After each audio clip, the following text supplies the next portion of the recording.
आणि शेतीला खर्च लावला. मग काय करायचं. ताई, तुम्ही माझ्या मते तुम्ही शेतात कामही करतात. काय आज वाटतंय की ज्या काळ्या मातीमध्ये काम केलं तिथंच आता असं पाणी असं आता पूर्ण असं सगळं नुकसान झालेलं पाहून आता लटलट काप होतोय. आम्ही त्याच्या भरोश्यावर खूप काही स्वप्न बघितली ती, खूप काही केलं होतं, पण आता आमच्या हातात काहीच नाही राहिलेलं आहे.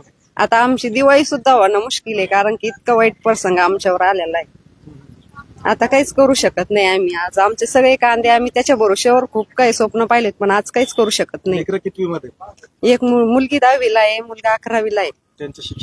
त्यांच्या शिक्षणाचं काय आता, ते आज 4 दिवसापासून घरी होते. आज बळजबरी त्यांना पाठवलेलं आहे. मुलगा क्लासला जात नाही कारण की पैसेच नाही. सध्या आम्ही कांदे विकून ते केलं असतं, पण आता काहीच नाही आमच्याकडे.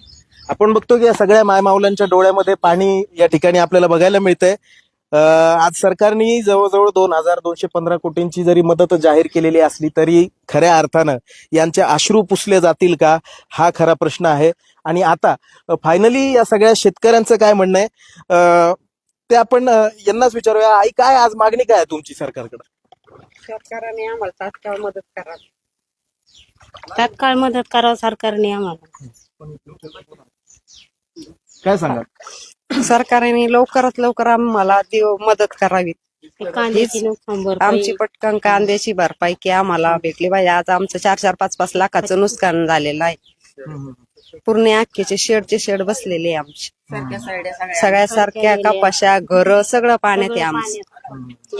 जेवायची नाही म्हणजे आम्हाला जेवणच नाही 2-2, 4-4 दिवसापासून. जसं 8 दिवसापासून आमच्या घरात पाणी शिरलेलं आहे, तसे आमचे पोरं सुद्धा जेवण.